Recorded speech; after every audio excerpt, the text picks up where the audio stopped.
பரமா படிடா. Hello guys, welcome back to my channel. இன்றைக்கி நம்ம என்ன டாபிக் பார்க்க போகிறோம் அப்படின்னா, நரேட்டிவ் இன் ஃபிலிம். இதில் வந்து சீன் டு சீன் எப்படி அந்த நரேட்டிவ் ப்ராசஸ் இருக்குது and also screen play to film. So first வந்து ஒரு சீன் டு சீன் தான் அந்த நரேஷன் இருக்கும். ஆஃப்டர்வர்ட்ஸ் ஸ்க்ரீன் ப்ளே ரெடி பண்ணி அந்த ஸ்க்ரீன் ப்ளேக்கு அப்புறமா ஒரு ஃபிலிமாக அதை வந்து கன்வெர்ட் பண்ணுவாங்க இல்லையா? ஸோ அந்த மாதிரி கம்ப்ளீட்டாக அந்த நரேட்டிவ் ப்ராசஸ் எப்படி இருக்குது அப்படின்றது தான் இந்த வீடியோவில் பார்க்க போகிறோம். ஸோ இந்த நரேட்டிவ் ப்ராசஸ் அப்படின்றது வந்து ஒரு ஃபிலிம் மேக்கிங்க்கு ஒரு பேக் போன் மாதிரி இருக்குது. இதுதான் ரொம்பவே இம்பார்ட்டன்ட். நம்ம எந்த அளவுக்கு ப்ராப்பராக நரேட் பண்ணுறோம். மூவி அப்படின்றதே அது ஒரு நரேஷன் இல்லையா? ஒரு ஸ்டோரியை நரேட் பண்ணுறது தான். அதில் visual, audio, music, dialogues, characters, actions, performance இந்த மாதிரி நிறைய விஷயங்களை சேர்த்து ஒரு பேக்கேஜாக நம்மளுக்கு கொடுக்குறாங்க. அதர்வைஸ் அது ஒரு நரேஷன், ஒரு ஸ்டோரியை நரேட் பண்ணுறாங்க இல்லையா? ஸோ அதுக்கு வந்து ஒரு பேக் போனாக இருக்கிறது இந்த நரேஷன் தான். அதுக்கு ஒரு மீனிங், ஸ்ட்ரக்சர் இதெல்லாம் கொடுக்குறதா இருக்கட்டும், ஒரு ஸ்டோரியை கன்வே பண்ணுறதா இருக்கட்டும், எல்லாத்தையும் ப்ராப்பராக கொண்டு வர்றது இந்த நரேட்டிவ் ப்ராசஸ் தான் அப்படின்னு சொல்கிறாங்க. தென் ஆடியன்ஸை வந்து ஒரு அனதர் வேர்ல்டுக்கு கூட்டிகிட்டு போகிறது. நம்ம எந்த அளவுக்கு ப்ராப்பராக அந்த நரேஷனை கொடுக்குறோமோ, அந்த ப்ராசஸ் ப்ராப்பராக இருக்குதோ, அப்போ ஆடியன்ஸ் கண்டிப்பாக இன்னொரு வேர்ல்டுக்குள்ளே போவாங்க. ஒரு மூவி வந்து கம்ப்ளீட்டாக எந்த ஒரு ட்ராபேக்ஸுமே இல்லாமல் பர்ஃபெக்டாக இருக்குது அப்படின்னா எல்லா ஆடியன்ஸாலேயும் அந்த மூவியில் ஒரு பார்ட்டாக இருக்க முடியும் இல்லையா? ஸோ அந்த ஒரு வேர்ல்டுக்குள்ளேயே நான் கொஞ்சம் நேரம் போயிட்டு வந்த மாதிரி இருந்துச்சு, அவங்களோட லைஃப்பை நான் வாழ்ந்த மாதிரி இருந்துச்சுலாம் சில பேர் ரிவ்யூஸ் கொடுப்பாங்க இல்லையா? ஸோ அந்த மாதிரி நம்ம கம்ப்ளீட்டாக ப்ராப்பரான ஒரு நரேஷன் கொடுத்துருந்தோம் அப்படின்னா ஆடியன்ஸ் வந்து அந்த இடத்துல இருந்த மாதிரி, அந்த வேர்ல்டுக்குள்ளே போயிட்டு வந்த மாதிரி ஃபீல் பண்ணுவாங்க அப்படின்னு சொல்கிறாங்க. ஸோ ஃபர்ஸ்ட் வந்து scene to scene narrative process. Scene to scene அப்படின்னு சொல்லும்போது ஒரு மூவி எடுக்கிறாங்க அப்படின்னா அதில் plenty ஆஃப் சீன்ஸ் இருக்கும் இல்லையா? ஒவ்வொரு சீனும் அவங்க வந்து ப்ராப்பராக பிளான் பண்ணிவிட்டு அதை வந்து ஷூட் பண்ணுவாங்க. அந்த மாதிரி ஷூட் பண்ணும்போது அந்த ப்ராசஸ் ஒவ்வொரு சீன் டு சீன் அது வந்து என்ன ப்ராசஸ் இருக்கும் அப்படின்னா, ஃபர்ஸ்ட் வந்து அட்வான்ஸ் த பிளாட், என்ன சீக்வன்ஸ் எடுக்க போகிறாங்க அப்படின்றது, அந்த பிளாட், அந்த ஸ்டோரி ஃபுல்லாக நம்மளுக்கு தெரிஞ்சிருக்கணும். இந்த மாதிரியான ஒரு ஸ்டோரியை பேஸ் பண்ணி தான் நம்ம எடுக்க போகிறோம் அப்படின்னா அதில் என்னென்ன மாதிரியான சீன்ஸ் இருக்கணும் அப்படின்னு சொல்லி ஸ்ப்ளிட் பண்ணுவாங்க. ஸ்டோரி அப்படின்றது நார்மலாக ஒன் லைனில் கூட நம்ம சொல்லிடலாம். ஆனால் அதில் என்ன மாதிரியான சீன்ஸ் இருக்கணும், என்ன மாதிரியான டயலாக்ஸ் இருக்கணும், ஓவரால் ஸ்டோரி எல்லாத்தையுமே ப்ராப்பராக ஃபர்ஸ்டே அதை வந்து கரெக்டாக பிளான் பண்ணணும் அப்படின்றாங்க. பிளான் பண்ணதுக்கப்புறமா ஈச் சீனுமே இம்பார்ட்டண்ட்டாக இருக்கும். சில மூவியில் வந்துட்டு சம்மந்தமே இல்லாத ஒரு சீன் வச்சுருப்பாங்க. சம்டைம்ஸ் கேட்பாங்க இல்லையா, ரிவ்யூவர்ஸ், ஆடியன்ஸ் வந்து கேட்பாங்க, சம்மந்தமே இல்லாமல் இந்த சீன் வந்து இந்த மூவியில் எதுக்காக இருந்துச்சுன்னு தெரியல, இவங்களோட கேரக்டர் எதுக்கு இருந்துச்சுன்னு தெரியல, இந்த ஒரு சீக்வென்ஸ் வந்து இல்லாமல் இருந்திருக்கலாம் அப்படின்ற மாதிரி நிறைய ரிவ்யூஸ் கொடுப்பாங்க. ஸோ அப்படியெல்லாம் இல்லாமல் ஈச் அண்ட் எவ்ரி சீன் வந்து ஒரு இம்பேக்டை க்ரியேட் பண்ணுற மாதிரியும், ஒரு இன்ஃபர்மேஷனை ரிவீல் பண்ணுற மாதிரியும், சில ட்விஸ்ட் அண்ட் டேர்ன்ஸை கொண்டு வர்ற மாதிரியும், நெசசரி அப்படின்னு சொல்லி ஆடியன்ஸ் சொல்கிற மாதிரி இருக்கணும் அப்படின்னு சொல்கிறாங்க. ஸோ எல்லா சீனுமே இம்பார்ட்டண்ட்டாக இருக்கணும். அது வந்து பிளாட்டுக்கு ரொம்ப முக்கியமான ஒரு விஷயமா இருக்கணும். நெக்ஸ்ட்டு வந்து டெவலப் கேரக்டர்ஸ். இப்போ ஒரு சீன் இருக்குது அப்படின்னா அந்த சீனில் ஆக்ட் பண்ணுறவங்க இந்த பிளாட்டுக்கு இவங்க தேவைதானா, இவங்களோட டயலாக்ஸ் இங்கே வேணுமா, இவங்களோட ப்ரெசன்ஸ் இங்கே இருக்கணுமா அப்படின்றது இருக்குது. ஸோ ஒரு சீனில் வந்து ஒரு கேரக்டரை வந்து நம்ம இன்ட்ரடியூஸ் பண்ணுறோன்னா அவங்க வந்து கண்டிப்பாக அந்த பிளாட்டுக்கு தேவைப்படுற ஒரு கேரக்டராக இருக்கணும். நம்ம சீன் வந்து ஸ்ப்ளிட் பண்ணிவிட்டு அதை ஜாயின் பண்ணும்போது அது ஒரு மூவியாக கம்ப்ளீட்டாக வருது அப்படின்னா ஈச் அண்ட் எவ்ரி சீனுமே அவங்க ஒரு கனெக்ஷனோடு எழுதுகிறாங்க. அவங்க ஃபர்ஸ்டே இந்த ஃபர்ஸ்ட் சீனில் இவங்களை இன்ட்ரடியூஸ் பண்ணுறோம் அப்படின்னா செகண்ட் சீனில் இவங்க அவங்ககிட்ட பேசுவாங்க. ஸோ இவங்க ரெண்டு பேருக்குள்ளே உள்ள கனெக்ஷன் அப்படின்னு சொல்லிட்டு ஈச் அண்ட் எவ்ரி சீன் அந்த கேரக்டர்ஸை இன்ட்ரடியூஸ் பண்ணுறதா இருக்கட்டும், அதை டெவலப் பண்ணுறதா இருக்கட்டும், அவங்களுக்குள்ளே இருக்கிற ரிலேஷன்ஷிப்பாக இருக்கட்டும், இல்லை அந்த கேரக்டரோட பிளாட், அவங்களோட டயலாக்ஸ், இந்த மாதிரி நிறைய விஷயங்கள் வந்து ஈச் அண்ட் எவ்ரி சீனில் அது டெவலப் ஆகிட்டே இருக்கும். அது ஒரு கண்டினியூஷனை க்ரியேட் பண்ணிகிட்டே இருக்கும் அப்படின்னு சொல்கிறாங்க. Next create tension and conflict. இப்போது ஒரு மூவி பார்க்குறோம், அந்த மூவியை பார்த்து முடிச்சதுக்கப்புறமா நம்மளால் டிஸ்கிரைப் பண்ண முடியும், இந்த சீக்வென்ஸ் எனக்கு ரொம்ப பிடிச்சிருந்துச்சு, இந்த சீன் எனக்கு ரொம்ப பிடிச்சிருந்துச்சு. இப்போ லா ரிலேட்டடான ஒரு மூவி அப்படின்னா கோர்ட் சீன் எனக்கு ரொம்ப பிடிச்சிருந்துச்சு, இல்லை அப்படின்னா அந்த லவ் சீக்வென்ஸ் எனக்கு ரொம்ப பிடிச்சிருந்துச்சு, காமெடி டயலாக்ஸ் எனக்கு ரொம்ப பிடிச்சிருந்துச்சுன்னு ஒரு பர்டிகுலரான ஒரு சீனை வந்து நம்ம சொல்லுவோம் இல்லையா? அந்த மாதிரி டிஸ்கிரைப் பண்ணுற அளவுக்கு ஈச் அண்ட் எவ்ரி சீன்லேயும் ஒரு இம்பார்ட்டன்ஸ் இருக்கணும். ஒரு இன்ஃபர்மேஷன் ரிவீல் பண்ணுற மாதிரி, ஒரு சஸ்பென்ஸ் க்ரியேட் பண்ணுற மாதிரி, ஆடியன்ஸை என்கேஜ்டாக வச்சுருக்கிற மாதிரி ஈச் அண்ட் எவ்ரி சீன்ஸ் இருக்கணும் அப்படின்றத சொல்கிறாங்க. ஸோ அதை வந்து பேஸ் பண்ணி தான் அவங்க எடுப்பாங்க. தேவையில்லாத சீன்ஸை இன்க்ளூட் பண்ணாமல் each and every second, each and every scenes அது வந்து இம்பார்ட்டன்ஸ் அப்படின்னு நினைக்கிற மாதிரி இருக்கும் அப்படின்னு சொல்கிறாங்க. டெக்னிக்ஸ் யூஸ் பண்ணுறாங்க எஃபெக்டிவாக. ஒவ்வொரு சீன் டு சீனை வந்து எஃபெக்டிவாக ப்ரெசென்ட் பண்ணணும் அப்படின்னா அதுக்கு என்னென்ன மாதிரியான டெக்னிக்ஸ் யூஸ் பண்ணுறாங்க அப்படின்னா, ஃபர்ஸ்ட் வந்து கண்டினியூட்டி எடிட்டிங். இப்போ ஒரு சீன் வந்து நம்ம பார்க்குறோம், அது ரொம்பவே பியூட்டிஃபுல்லாக இருக்குது, டக்குன்னு கட் ஆகிட்டு வேறு எதுவும் சம்மந்தமே இல்லாத ஒன்று வருது அப்படின்னா அவ்வளோ நேரம் பார்த்துட்டு இருந்த அந்த ஒரு இன்ட்ரெஸ்ட் போயிடும், ஒரு க்யூரியாசிட்டி மிஸ் ஆயிரும். அவ்வளோ நேரம் நெக்ஸ்ட் என்ன நடக்க போகுது அப்படின்னு சொல்லி ஒரு எக்ஸ்பெக்டேஷனோட ரொம்ப என்ஜாய் பண்ணி பார்த்துட்டு இருந்திருப்போம். சடனாக அது கட் ஆகிட்டு வேறு வரும்போது நமக்கு அங்கே இருந்த அந்த ஒரு இன்ட்ரெஸ்ட்டே டோட்டலாக பிரேக் ஆன மாதிரி, இவ்வளோ நேரம் என்ஜாய் பண்ணது எல்லாம் மறந்து போய் இப்போ அது வந்து கம்ப்ளீட்டாக பிளாங்க் ஆன மாதிரி ஒரு சுச்சுவேஷன் இருக்கும் இல்லையா? ஸோ அந்த மாதிரி இல்லாமல் கண்டினியூட்டி இருக்கணும் அப்படின்றத சொல்கிறாங்க. ஒரு சீன் நல்லா இருக்குது அப்படின்னா அடுத்தடுத்து வர்ற சீன் அதே வேகத்தோடு போகணும். இடையில வந்து ஒரு சின்ன ஸ்டாப் பண்ணாலுமே அது டோட்டலாக இவ்வளோ நேரம் இருந்த அந்த ஒரு என்தூசியாசம் வந்து டோட்டலாக பிரேக் ஆகிறதுக்கு ரீசனாக இருக்கும் அப்படின்னு சொல்கிறாங்க. Next pacing. இது வந்து control rhythm and tempo of film. ஒரு மூவி பார்க்குறோம் அப்படின்னா ஈச் அண்ட் எவ்ரி சீன் சேமான டெம்போ அவங்க வந்து மெயின்டைன் பண்ணணும். சில மூவிஸ் எல்லாம் பார்த்தோன்னா ஒரு சீனில் வந்து ரொம்ப அவங்க வால்யூம் அதிகமாகவும், சில சீன்ஸில் என்ன டயலாக் பேசுகிறாங்கன்னே புரியாது, அந்த மாதிரி ரொம்ப சவுண்டை கம்மி பண்ணி வச்சு இப்படியெல்லாம் எடிட்டிங் பண்ணியிருப்பாங்க. ஸோ அது வந்து ப்ராப்பராக இருக்காது. So each and every scene அதுக்கு இம்பார்ட்டன்ஸ் கொடுத்து சேமான சவுண்ட் சிஸ்டம் இருக்கணும், சேமாக அந்த டெம்போ எல்லாம் அவங்க ஃபாலோ பண்ணணும்.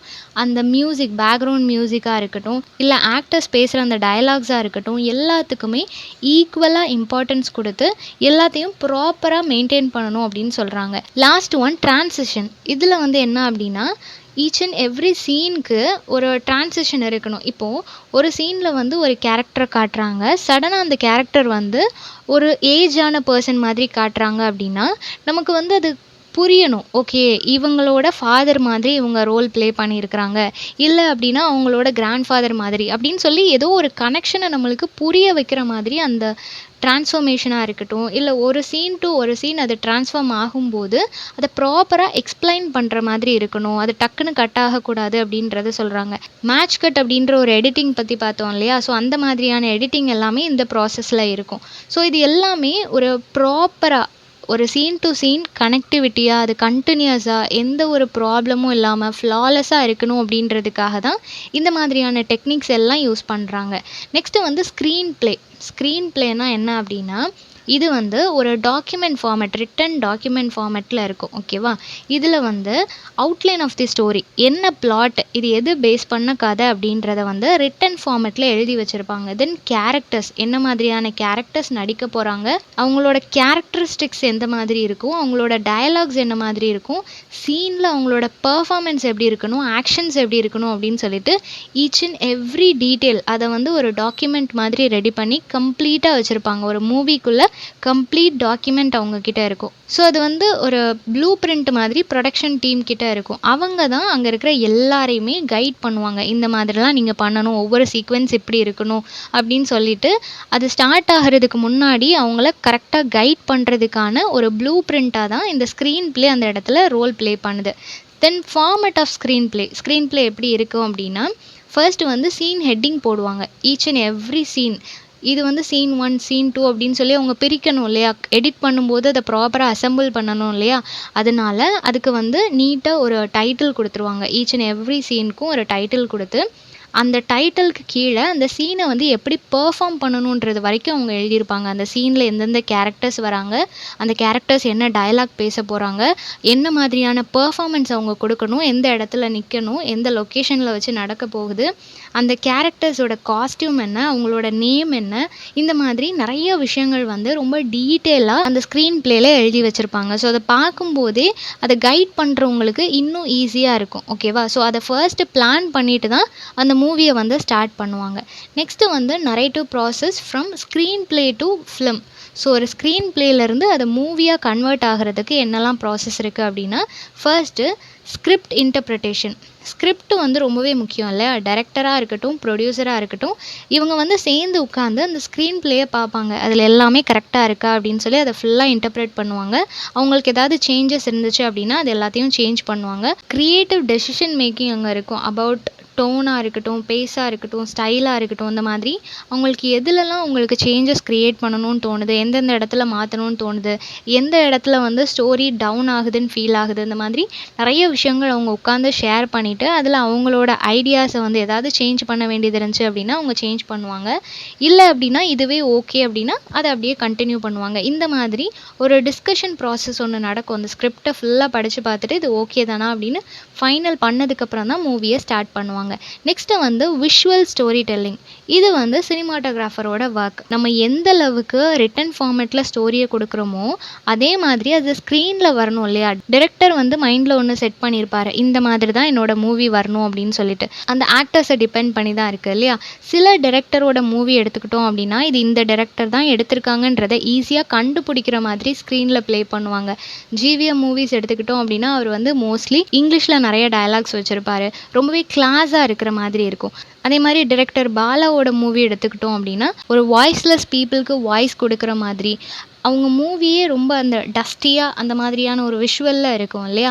ஸோ அதை பார்த்தோன்னே நம்ம ஃபைண்ட் பண்ண முடியும். அதே மாதிரி டிரெக்டர் முத்தையா அவங்களோட மூவிஸ் எடுத்துக்கிட்டோம் அப்படின்னா எல்லாமே கிராமத்து சைடில் ஒரே மாதிரி இருக்கும், எல்லா பிளாட்டுமே ஒரே மாதிரி இருக்கும். ஸோ இந்த மாதிரி ஒவ்வொரு டிரெக்டர் அவங்க மூவியை பார்க்கும்போதே இது இவங்க தான் எடுத்திருப்பாங்கன்னு தெரிகிற அளவுக்கு அவங்க மைண்டில் என்ன இருக்கோ அதை வந்து ஸ்க்ரீனில் கொண்டு வருவாங்க. அதை அந்த ஆக்டர்ஸை அதுக்கேற்ற மாதிரி பெர்ஃபார்ம் பண்ண வைப்பாங்க.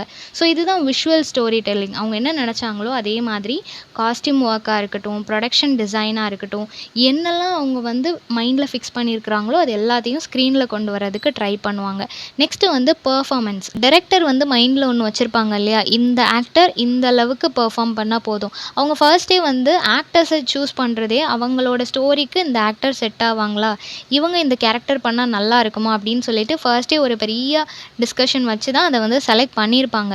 அப்படி செலக்ட் பண்ணதுக்கப்புறமும் அவங்கக்கிட்ட இருந்து அந்த இமோஷனாக இருக்கட்டும், மோட்டிவேஷனாக இருக்கட்டும், இவங்க நினைக்கிற மெசேஜை வந்து ப்ராப்பரான வேல அவங்க கன்வே பண்ண வைக்கிறதுக்கு டிரெக்டர்ஸ் வந்து நிறையவே எஃபர்ட் போடுவாங்க இல்லையா? ஸோ பெர்ஃபார்மன்ஸ் ரொம்பவே முக்கியம். நம்ம பெர்ஃபார்மன்ஸில் சொதப்பிட்டாங்க அப்படின்னா ஸ்டோரி வந்து கரெக்டாக ஆடியன்ஸை ரீச் ஆகாது.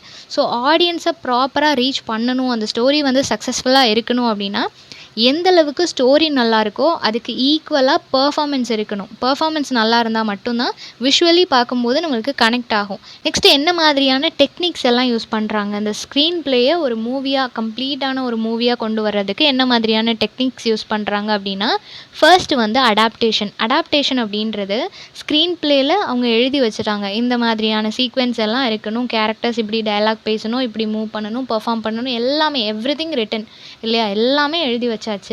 ஆனால் அதை வந்து ஸ்க்ரீனில் கொண்டு வர்றதுக்கு ஒரு எஃபர்ட் போடணும், அதை ப்ராப்பராக கொண்டு வரணும். அது ஒரு பெரிய ப்ராசஸ் இல்லையா? இப்போ டைரக்டர் செல்வராகவன்லாம் எடுத்துக்கிட்டோன்னு வச்சுக்கோங்களேன். அவங்கள பற்றி நிறைய ஆக்டர்ஸ் பேசும்போது என்ன சொல்லுவாங்க அப்படின்னா, அவர் ரொம்ப பெர்ஃபெக்ஷன் எதிர்பார்ப்பார். இப்போ வந்து ஒரு கண்ணை சிமிட்டணும்னா அந்த கண்ணு மட்டும்தான் சிமிட்டணும், லெஃப்ட் ஆர் ரைட் அவங்க என்ன சொல்கிறாங்களோ அதை மட்டும்தான் நம்ம பண்ணணும் அப்படின்னு சொல்லிட்டு அந்த பெர்ஃபெக்ஷனை பற்றி பேசுவாங்க இல்லையா? ஸோ இதுதான் ஒரு டைரக்டரோட அந்த ஒரு சின்சியாரிட்டி, அவங்க எக்ஸ்பெக்ட் பண்ணுற ஒரு விஷயம் அப்படின்னு இருக்குது. சில டைரக்டர்ஸ் வந்து இது ஓகே அப்படின்ற மாதிரி ரொம்ப கம்மியான டைமில் சாட்டிஸ்ஃபை ஆகிருவாங்க, இதுவே போதும் அப்படின்ற மாதிரி. பட் சில டைரக்டர்ஸ் தான் அவங்க எக்ஸ்பெக்ட் பண்ணுற அந்த இமோஷன் கன்வே ஆகிற வரைக்கும் அந்த ஆக்டர்ஸை ஆக்ட் பண்ண சொல்லிகிட்டே இருப்பாங்க இல்லையா? ஸோ இந்த மாதிரி ஸ்க்ரீன் பிளேயில் இருக்கிறது பர்ஃபெக்டாக அந்த விஷுவலில் வர்ற வரைக்கும் நிறையவே எஃபர்ட் போட்டு ஆக்டர்ஸாக இருக்கட்டும், டைரக்டர்ஸாக இருக்கட்டும் அவங்க நிறைய ஒர்க் பண்ணிகிட்டே இருப்பாங்க. நெக்ஸ்ட்டு வந்து பிளாக்கிங் அண்ட் ஸ்டேஜிங்.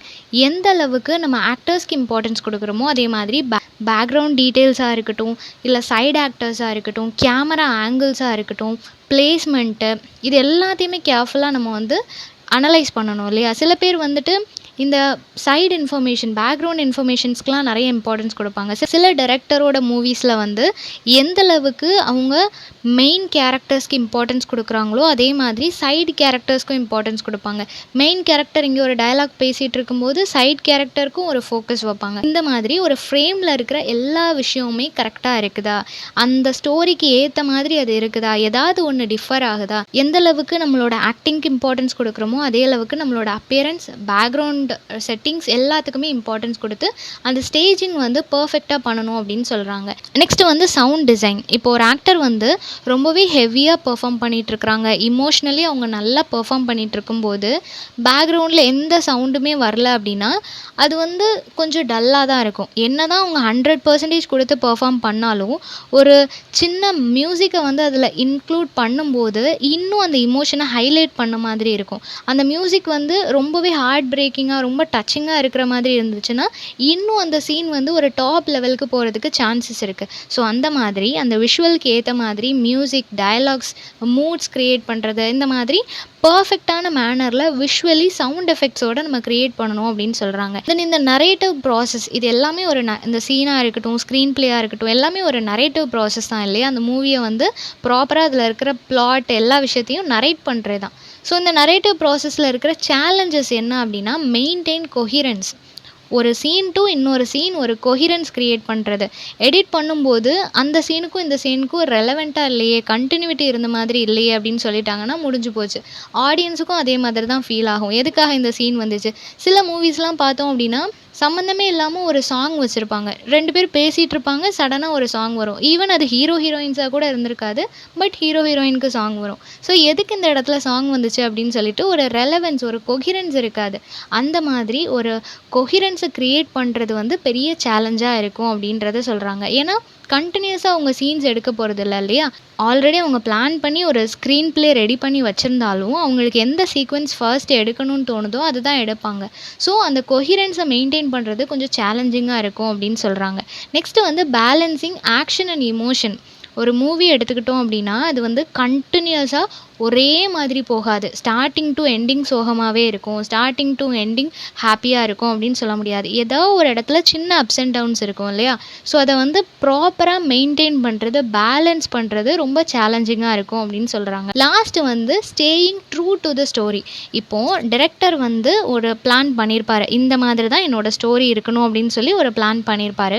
ப்ரொடியூசர் வந்து இல்லை இதில் வந்து நீ இதை சேஞ்ச் பண்ண, இந்த மாதிரி இருக்கக்கூடாது அப்படின்னு சொல்லிட்டாங்கன்னா அது டைரக்டருக்கு வந்து கொஞ்சம் ஹர்ட் ஆகும். அவங்க ஒரு பிளான் பண்ணி தான் அவங்க இந்த மாதிரி மூவி வேணும்னு நினச்சிருக்கிறாங்க. சடனாக அதில் ஒரு சேஞ்ச் அப்படின்றப்போ அது அவங்களோட ஸ்டோரியே அவங்க சேஞ்ச் பண்ண மாதிரி, அவங்களோட ஸ்டோரிக்கு அவங்க லாயலாக இல்லாத மாதிரி ஒரு ஃபீல் இருக்கும். ஸோ அந்த மாதிரிலாம் இல்லாமல் என்ன பிளான் பண்ணாங்களோ, என்ன மாதிரி அவுட்புட் வரணும்னு அவங்க எக்ஸ்பெக்ட் பண்ணாங்களோ அதே மாதிரியான பிளாட், அதே மாதிரியான நரேஷன், அதே மாதிரியான விஷுவல் அவங்க ஸ்க்ரீனில் கொண்டு வரணும் அப்படின்னு சொல்கிறாங்க. அவங்களோட பிளாட்டுக்கு, அவங்களோட ஸ்டோரிக்கு அவங்க லாயலாக, ட்ரூத்ஃபுல்லாக இருக்கணும் அப்படின்றத சொல்கிறாங்க.